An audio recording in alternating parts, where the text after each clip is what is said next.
Dear friends, so today we are going to talk about exemptions from the SQE2. And just to remind everyone, there are two kinds of exemptions. The first kind is kind of agreed exemption. So the whole jurisdiction is exempt from, basically, if you're qualified in jurisdiction which falls within the agreed exemptions, the whole jurisdiction is exempt. So you don't have to see the SQE2 exam. It's not a difficult application, it's just basically a formality. Another kind of exemptions is called individual exemption. This is more difficult task to achieve. And here with me today is our expert in SQE2 individual exemptions, Amaka. Hi, Olga. So today we are going to talk about this more complex area when it's really difficult to obtain those exemptions because you don't automatically qualify as against agreed exemptions, right? Yes. Okay, generally, my name is Amaka. Thank you, Olga, for having me here today. I am from Nigeria and I'm a qualified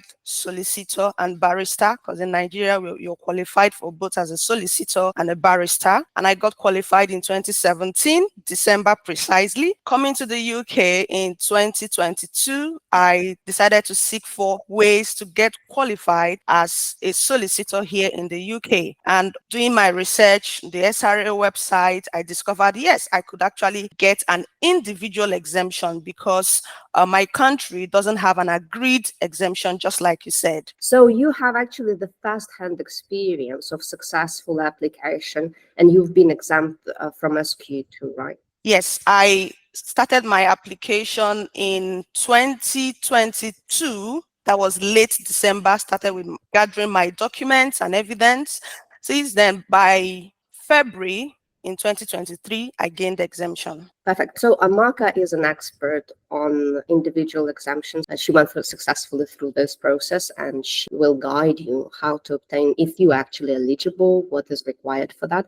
And we have a few lectures, just in general terms for you to understand. There's a general lecture, maybe it will be enough for you. It's just £25. And we have more detailed lecture with particular sample materials, like examples of different kind of applications, where Amaka will explain more in details how it works, what should be the content of the application and those documents in support of the application. And then, if you need, Amaka can also review your application for an extra fee, or one of our experts may do that.